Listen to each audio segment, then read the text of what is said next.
Démons chéris, démons féroces. Comme ils sont obéissants, au garde à vous, toujours près de moi en rang d'oignons, mes démons. Ils sont vraiment trop mignons. Ils attendent le signal. Ou pas. J'en ai une tripotée, accrochée à moi, cousue au barbelé, et même tatouée. Ils se sont bien installés, sur moi, en moi, directement à la source, dans ma chair, jusque dans mes os, dans les sillons de mes mains, dans le verre de mon iris, derrière mes genoux, dans mon cou, au bout de mes cils, dans les fibres de mes muscles, dans les capitons de ma cellulite. Enchevêtrés dans mes cheveux, au niveau de mes commissures, dans la sculpture de mes clavicules, sur les acromions de mes omoplates, dans le noir de mes pupilles, dans le labyrinthe de mes oreilles, dans les chemins de mes rides.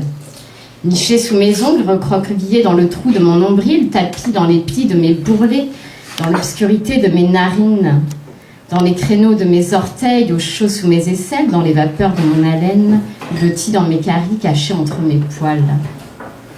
Sur la mollesse de ma langue, sur la pointe de mes seins, au creux de mes reins, dans l'arrêt de mes fesses, au fond de mon sexe, dans mon cul. Dans ma lymphe, dans ma salive, dans mes larmes, dans ma sueur, dans mes glaires, dans mon vomi, dans ma merde, dans ma mouille, dans mon sang. Mes démons sont mes doudous. Ou l'inverse, je ne sais pas, je ne sais plus, je ne veux pas savoir. Je ne peux me passer d'eux. Il faut l'avouer, je suis la Lilith de mes démons. Ils sont chéris, logés, nourris, à vie. J'ai le sens de la famille. Je suis faite de ces corpuscules diaboliques. Il y a de la place pour tous, même pour les plus terribles, cannibalesques. Je suis leur socle, leur terre fertile, leur homme sweet homme. Il y a toujours à boire, beaucoup, toujours à fumer, tout le temps. Toujours à baiser, sans permission, toujours à frapper, sans raison. Pourquoi se priverait-il ? Je ne sais pas, je ne sais plus, je ne veux pas savoir. J'ai perdu mon autorité. Ils me marchent littéralement dessus avec leurs petites pattes galopantes qui griffent ma peau, bouchent mes oreilles et crèvent mes yeux. Je les connais tous, sans exception, chacun a son prénom.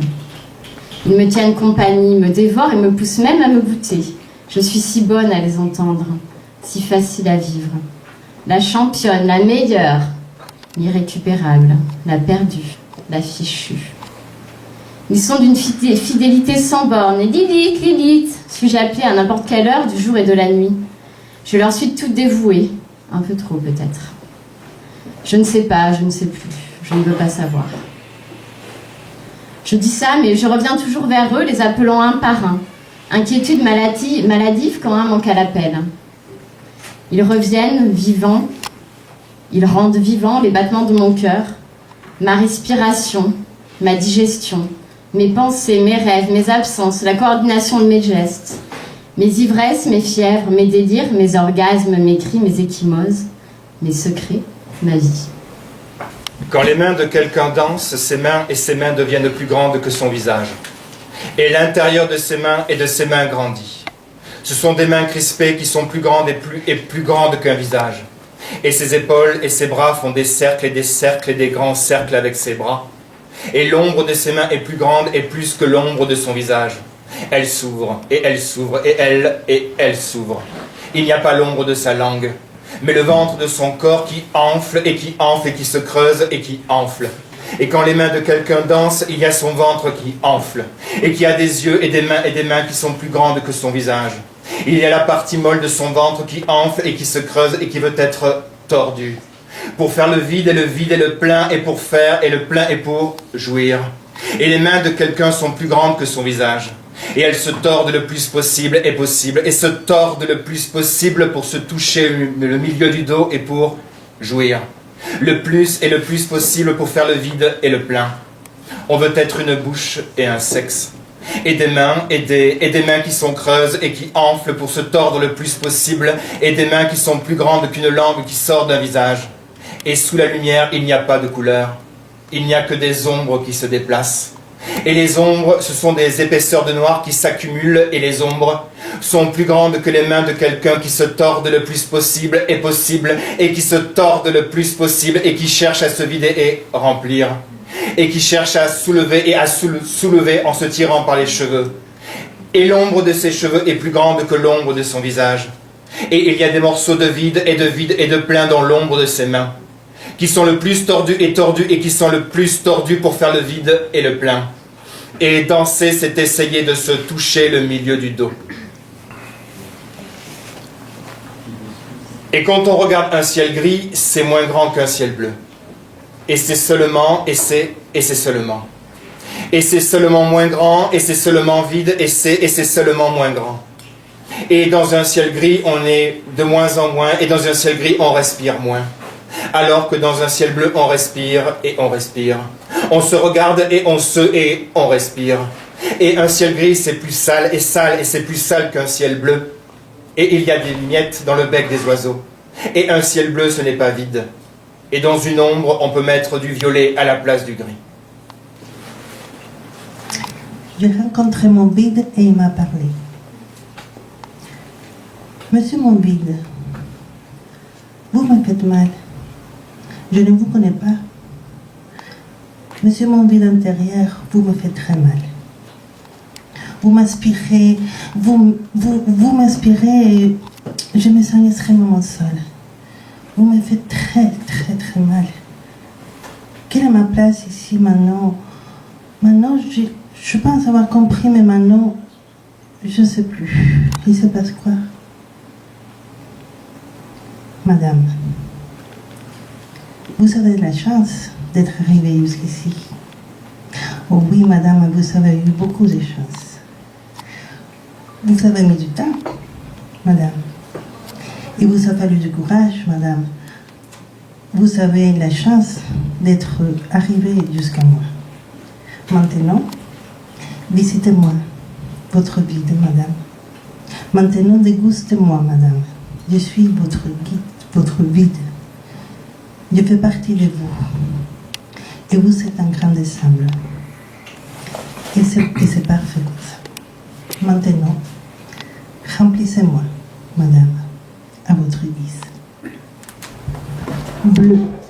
Face à ce mur bleu, je pense à une fleur bleue, levée face à moi, aux couleurs du ciel bleu. Je pars voyager dans une contrée échappée de la réalité. Car, quelle réalité! Je préfère voyager dans les songes, ailleurs. Et on dit aussi que les rêves deviennent réalité. Créer à notre échelle le monde qu'on voudrait, réel, réalité. Un jour, il deviendra éclosion, comme cette fleur couleur bleue que j'ai pu voir apparaître sur ce mur bleu orné d'or merveilleux.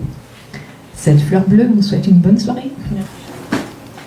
Floral était la permission qui envahissait mes avant-bras, des invites à courir plus vite, plus loin. Ainsi s'harmonisait à mon désordre, un désordre nouveau. Orange était sa saison, lune son approfondissement. Séquentiel, je regardais s'éployer en moi la fusion poétique, sa gesticulation printanière.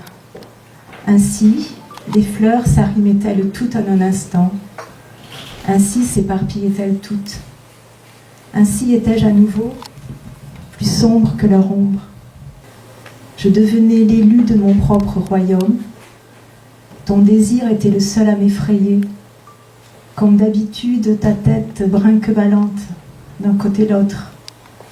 Comme d'habitude, ton ventre entaché. Tu vrilles en un seul dé, la nuit dans laquelle j'ai formé ma prévenance. Tout est à nouveau donné au sel, au jour et à sa discontinuité cosmique. Tout est à nouveau cristal noir, langage inédit, matière brute, brutale.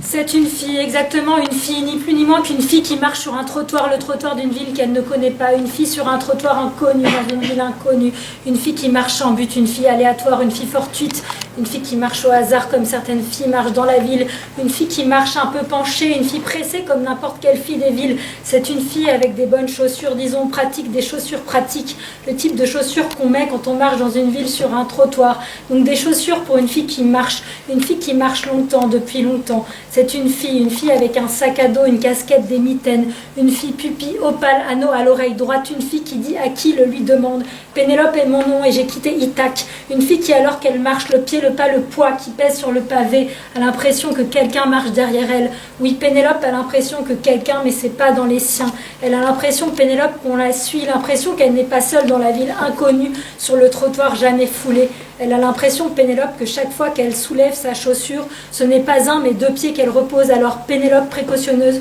regarde le sol, le goudron, ses pieds, le bout de ses chaussures, décidément pratique mais pas très belle. Et Pénélope avance, ne se retourne pas.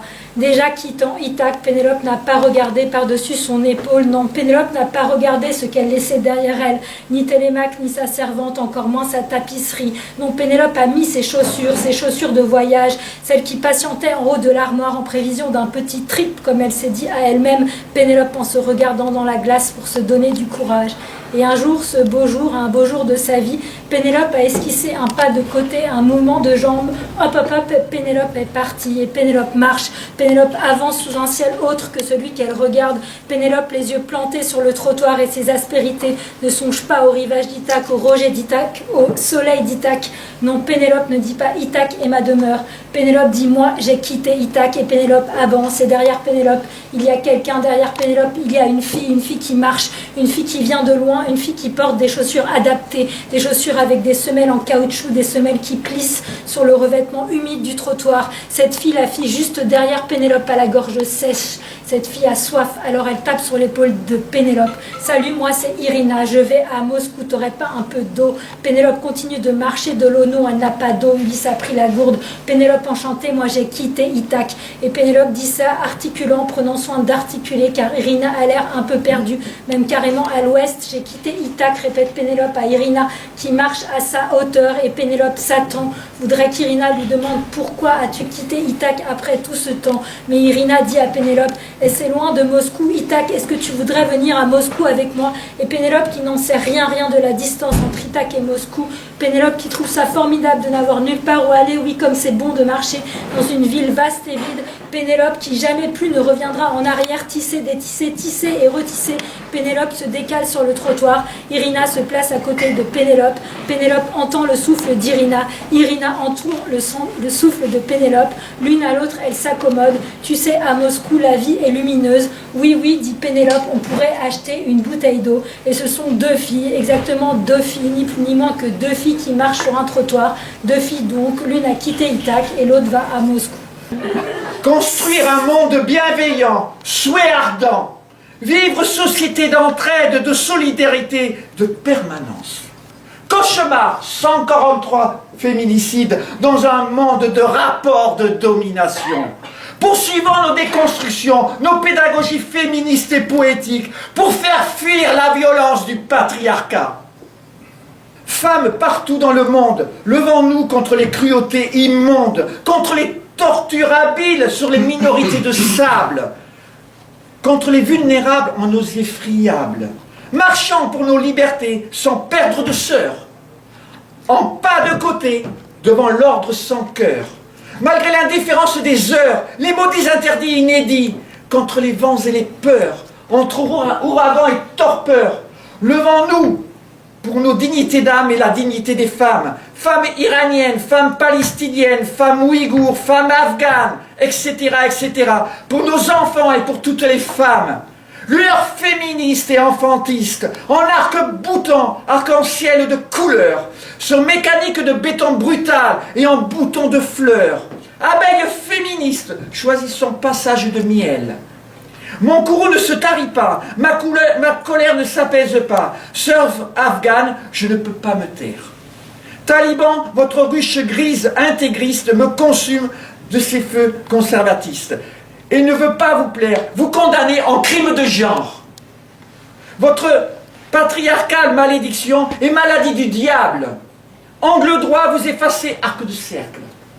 Et moitié du monde et ses couleurs roses. Vous qui frappez vos femmes, vous frappez chacune d'entre nous. Vous portez la honte des hommes qui frappent les femmes. Dans votre appauvrissement, un mot inventé, dans votre appauvrissement sans âme, vous brûlez leurs livres et leur respiration. Crépusculaire hydre, vous pensez éternel, votre enfer conservatiste tourne le désastre sempiternel. Par-delà mes ténèbres, je continuerai de m'insurger avec mes rares forces. Je combattrai votre infâme mal, félons avides de puissance masculine et de brutalité dominante, à votre volonté, genre féminin vaincu. Votre violence infinie est brûlante. Comment pouvez-vous commettre ces mordantes suppressions? Monstres brutaux, condamnables, votre violence de genre est insupportable. Femmes embastillées, invisibilisées, femmes dévorées, violées, assassinées dans un voile imposé. Votre apartheid de genre, par simple coup de craie, je le condamne. Ma frêle voix en solitude se fraye, ma vulnérabilité au service des femmes bafouées. Un jour viendra où vous vous relèverez, fières Amazones d'acier et de métal précieux. Vous vaincrez votre déshonneur mortel, vous nous signifierez votre loi face à l'horreur des hommes. Vous sauverez le monde par pollen de jouvence, par sororité d'étoiles dévoilées. Vous réveillerez le monde anesthésié, le monde soumis à des consciences endormies. Talibans, malfaiteurs, corrompus, vous faites disparaître les femmes, disparaîtrez maintenant. Voilà l'Iepo. Et par-delà les latitudes, Afghanistan, Vashtedea, Odliti, Dominachi, Mushkaratsa et Pobiede, Sete. Autrement dit, femme afghane, votre souffle résistera à la domination des hommes et vous vaincrez. Je t'écris. Je t'écris ces vers car mes nuits me semblent pénibles. Je t'écris. Je t'écris en ne plus finir. Car mes pensées tournent sans cesse et sans presse. La frustration m'envahit. Me hante toutes les nuits. Tes yeux perlent. Et douce voix m'hypnose. État d'être. Je n'y ai cru un instant. D'avoir eu cette sensation. Je regrette. Presque. D'avoir voulu te connaître. Avant même de poser quelques mots, je savais que l'histoire était sans fin, mais j'avais faim. Faim de ta peau. De ta peau. Illusoire de mes propres yeux qui n'ont jamais vu. Je voyageais dans tes mots. Dans ta voix. Tu vas me prendre pour un fou. Une douce voix. Indélébile dans ma mémoire. N'arrête pas de résonner. N'attends pas. Et mon corps, lui, souffre de ne pas su te connaître. Délicatesse d'un instant, d'une lumière, d'un mot, d'un geste, un moment. Alors je t'écris, ici, car la peur t'envahit. Ma voix tremble. Ça prend mon corps, ma chair, mon cœur, mes poumons s'essoufflent. J'erre dans les rues en espérant t'apercevoir. Un moment éphémère, une rencontre éternelle. Une rencontre, tu m'as dit. J'ai peur. Je ne suis pas contre de te rencontrer, mais là, j'en suis incapable. Mes espoirs se sont dissimulés, mutilés, désorganisés. J'ai tenté de t'oublier, de lâcher prise. Lâcher prise, comme on dit. Mais comment on fait déjà? Vis l'instant présent. La colère monte, la frustration me submerge comme si je voulais te posséder. Mais tu n'es qu'une chimère de ma mémoire envahissant ma matière grise, de ton interaction solide et indélébile aux autres. Mon autre possible. Alors je t'écris pour que tu partes, je t'écris pour me donner bonne conscience, je t'écris parce que c'est toxique. Je t'écris parce que je suis rongée par les mots, par la résonance de ta voix. On se voit si tu le souhaites. Ça serait chouette. Chouette. Tu as pris une part de moi. Je suis à demi nuée, sans voix.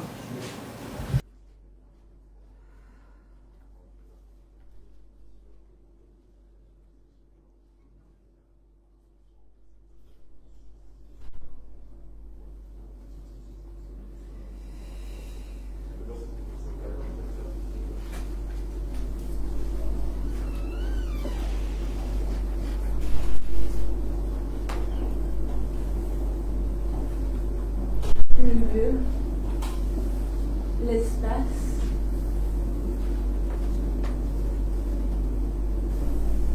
prendre de la place, s'étendre et s'étirer sans repos.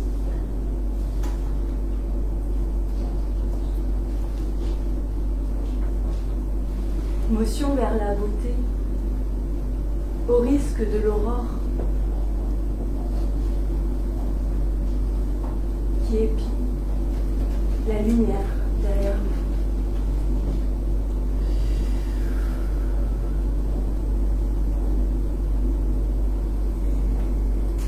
nous. Monter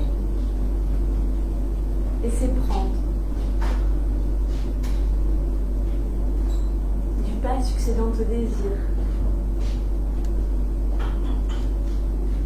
De l'indigo des mots. Couleur rare de l'échange, autoriser la folle.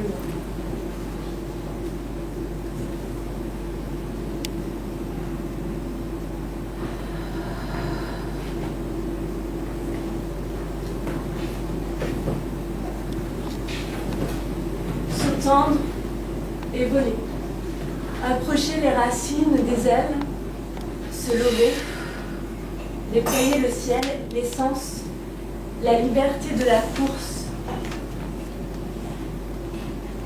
et du chemin.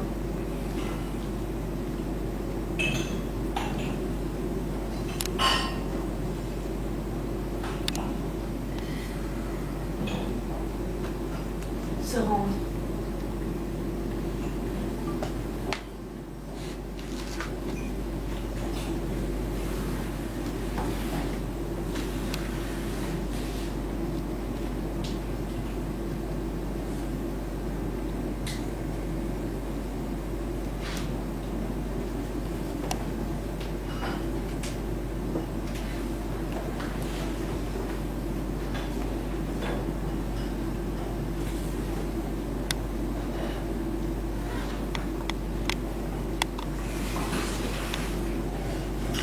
La campagne habite en plaine dans les vallons,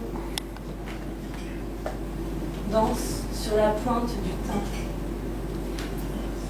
Ils disent la vie est raide. Un bout de bois fissure la surface gelée de l'étang. Les doigts blancs de glace courent sur ta trace. La neige, souvent, coupe les routes. Ciseaux coton dans les cils. Ils disent, il faut. Ils pensent, je suis accessoire. Un sexe annexe, un événement mineur, une montagne coupée, le ménage, la cuisine, naître du mauvais côté. Des tâches. Car il y a un côté, une mécanique, un chiffon, une statistique, des probabilités fortes. Pour une vie propre, un dévouement, un ornement, un joug pas d'allègement, une dépendance pour honoraire.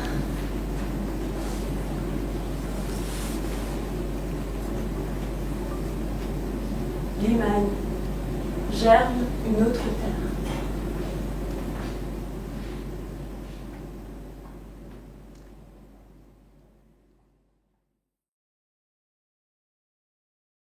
La nuit reste marasme à Satan. Lui-même s'arrêta au terme transmis. Aléa assumé et montra allié, assure-là ma matière. Astral me sera ma nuit. Autre montra, ma liesse, restant au réalisme, m'a transmué, et là, aimé sa manière, assaut métral. Là, ma métisse en restaura sa nature si mal tramée, réarma l'autiste, sa mentale armure y sans âme, sa mature très animale.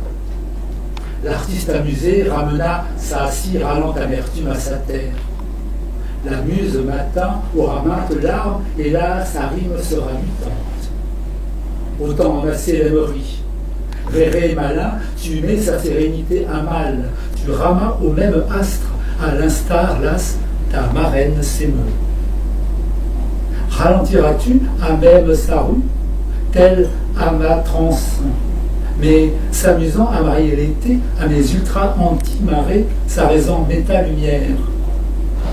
Resta à main nue, la très rutilante arme à masse, le marteau sans maître me mesure à l'artisanat.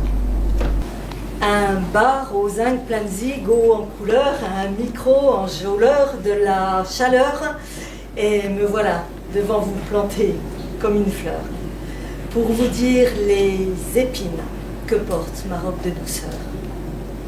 Le fruit de mes passions fermentées bouillonne de l'intérieur, souvent issu du récit qu'ici ou là le chaos succède à de créatrices ferveurs. Pourtant, ce jour, d'un célèbre titre, mes pensées s'alimentent au fil d'errements rêveurs, et une question s'impose. Au fait, que trouve-t-on à l'ombre des jeunes filles en fleurs? Bien sûr, la question semble mignonne, mais si la rose plus avant on questionne, et si par rose je veux dire ma personne, alors qui se cache dans l'ombre des jeunes filles en fleurs où le sombre rayonne? Des jeunes, partis fleurs au fusil, quand des fleurettes à l'élu de leur cœur, dont la candeur fane, quand des conflits la clameur leur souffle que l'amour est un leurre. Des hommes et des femmes en devenir fines fleurs d'un futur meilleur, qui sombre dans la puanteur, qui affleure des haines d'éloquents meneurs. De jeunes vies en nombre, dans la fleur de l'âge, à la pénombre livrée, sur qui flotte la peur qu'à l'issue de ces pâles heures, aucun avenir sur terre ne demeure. Et puis à eux mêlés quelques perfides ou amères fleurs du mal, qui dans l'obscur ancrent leurs racines, qui aux enfers puisent leur acide, et devenus féroces sèment terreur. Quand fleurissent ces furies, aux fureurs et conflits leurs frères exposent, et face à leur force, l'ombre des jeunes filles en fleurs n'a, hélas, que faible indice protecteur. Et oui, à fleur de peau, une question sans lendemain à la noirceur de notre monde me mène. Et pour sûr, vert et fleuri, mon discours pourrait l'être. Mais fleur bleue, je reste. Et de l'odeur du fumier avec ardeur, je veux que fleurent les doux effluves que le beau fait naître. De lyrisme, je teinte mes combats, car de violents heurts la conscience ne naît pas et ne sait qu'aux sensibles s'en remettre. Poésie, du fruit défendu la fleur, dans ton encre je me vautre, car mienne je fais ta gageure que nos récits de notre histoire nous font maître.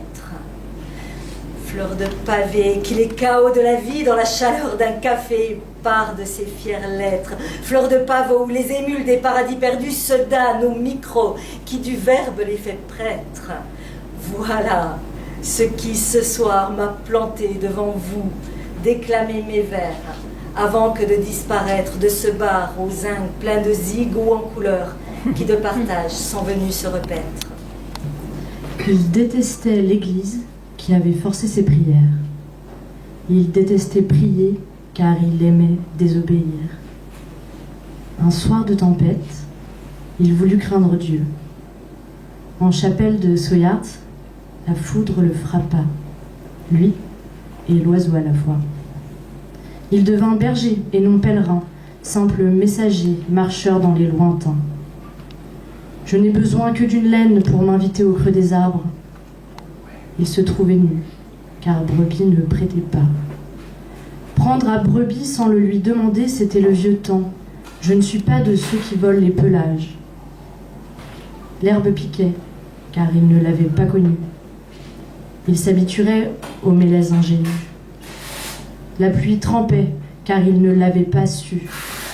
Il ne pouvait ignorer le grondant du dessus. Lorsque le rhume de l'hiver fut, une couverture vallonnée ne suffirait plus. Les plis du monde devinrent hostiles. Il se devait tisser mandille. Le troglodyte mignon, aussi foudroyé, devenu pâture et non berger, offrit sa première plume. Puis une seconde, une troisième. Toute la robe empirée. Le berger, incapable de voler, put se vêtir du don ailé. Il devint berger des oiseaux. De l'oiseau qu'il ne pouvait garder, de l'oiseau qu'il ne voulait chasser, de l'oiseau qui, lui, pouvait voler. Amona conte toujours cette histoire aux athées, de l'homme portant ce qu'un ciel voulut prêter. Il rôde encore vers Saint-Palais, ses ailes au gré des Pyrénées. Donc là, on repart sur une forme courte, style haïku, plus, plus conventionnel, c'est-à-dire très court, sur un mood. Donc voilà, je vais tenter de vous le faire. Hop. Il faut absolument qu'il y ait une musique avec.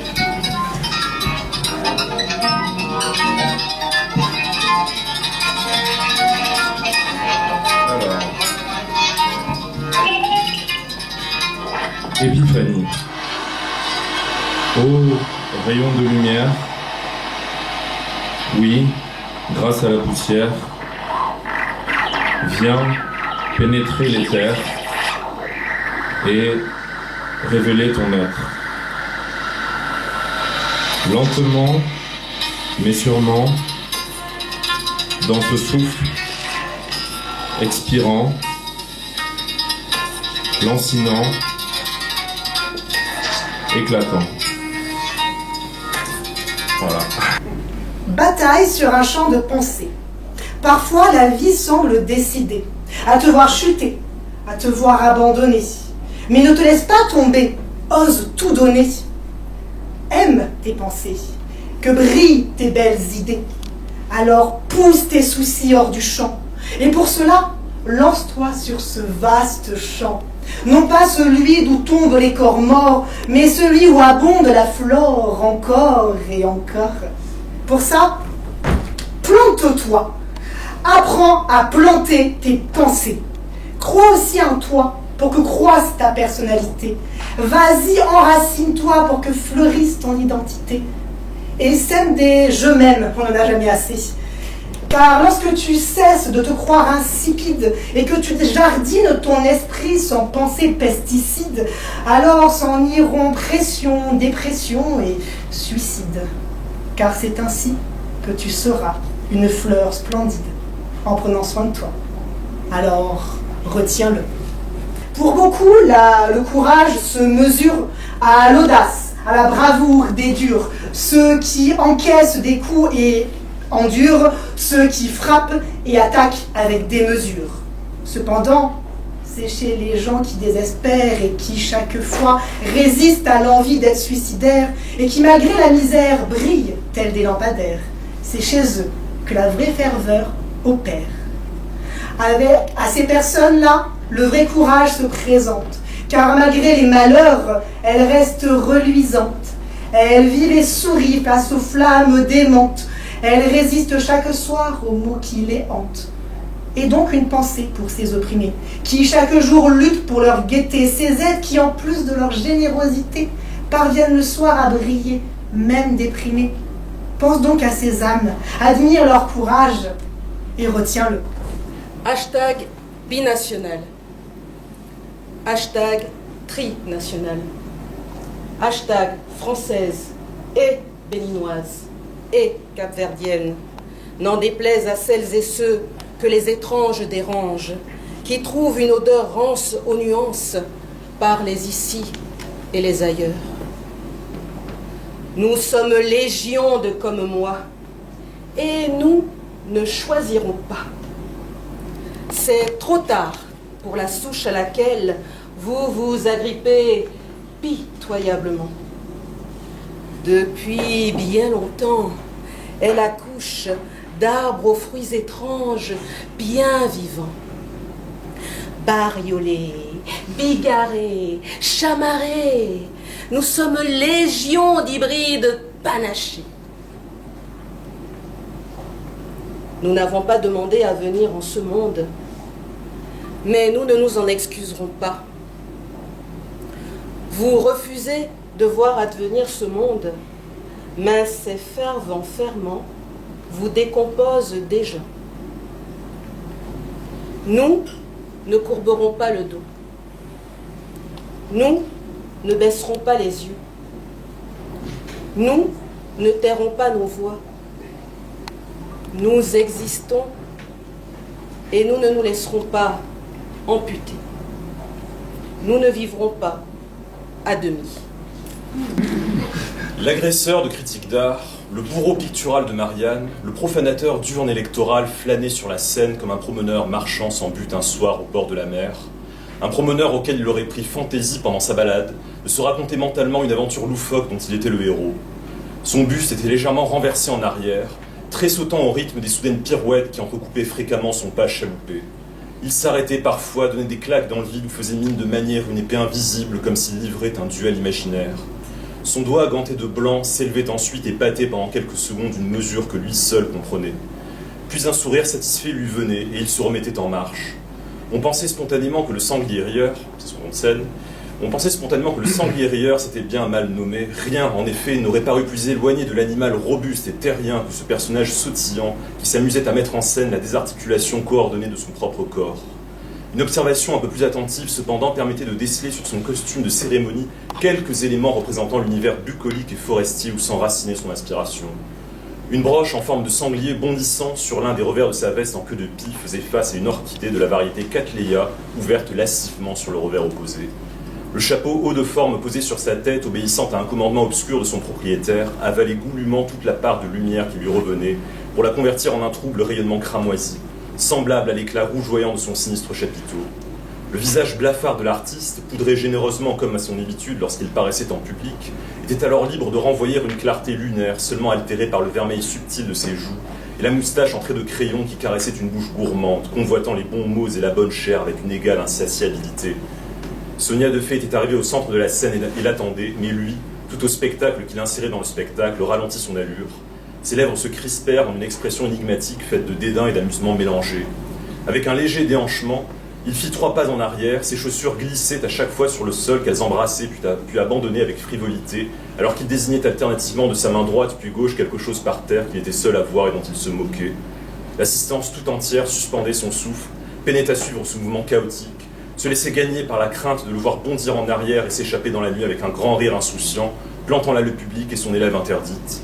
Ce fut alors que, surprenant tout le monde, il se précipita au-devant de Sonia. Ce mouvement avait été si fulgurant qu'il arracha ça et là dans le public quelques exclamations de surprise et de panique naissantes.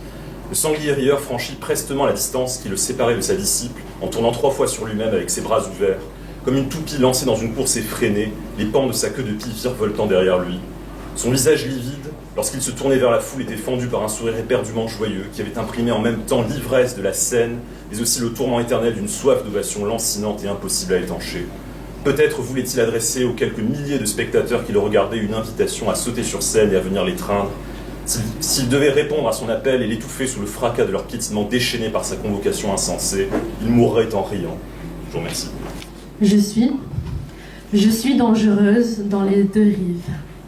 L'une pour mes idées et l'autre pour mes origines.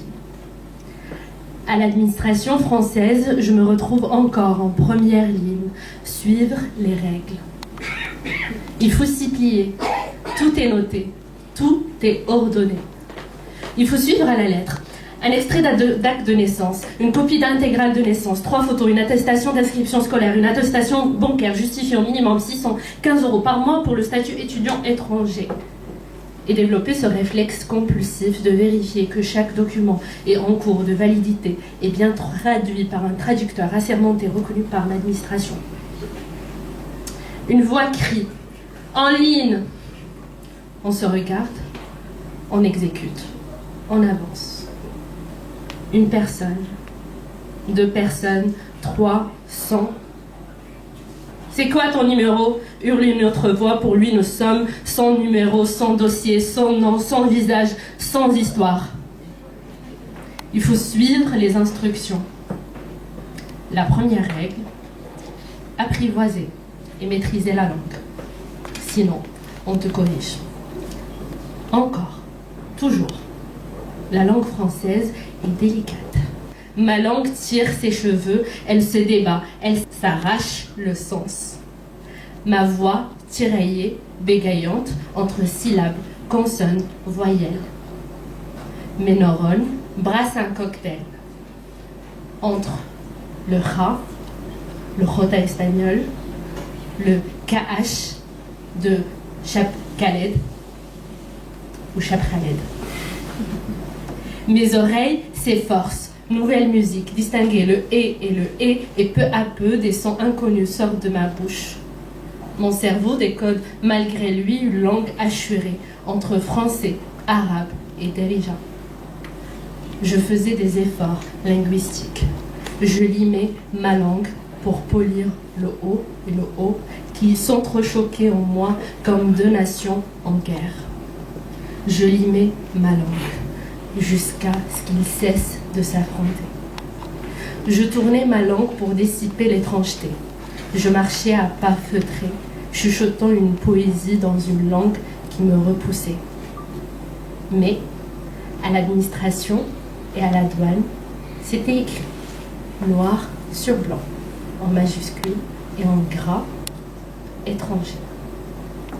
À battre fourré, à couper ronces taillis, à couper fumée et d'aubépines, à déloger, à chercher qui demeure dans les baraquements, qui garde l'effroi dans les yeux, les déplacements des hommes, des animaux, les frontières, les pays traversés en camion, le froid ou la moiteur, sous la bâche, l'épouvante, les pans encore dressés dans les éboulis, les tapisseries et les traînées, petits oiseaux passereaux, les bribes, à la lumière ténue, cela revient la nuit, la cavalcade, les coups précipités sur les planches, à chasser, à poursuivre sur la côte les clandestins, à garder le territoire, à fermer la forêt, l'océan de toutes parts, à diviser l'espace, à faire du monde une prison, à sonder les cloisons, à passer d'une, à frapper du poing de la crosse et l'image, l'effondrement, à remuer les débris, les copeaux, à éventrer les cartons, les photographies des enfants,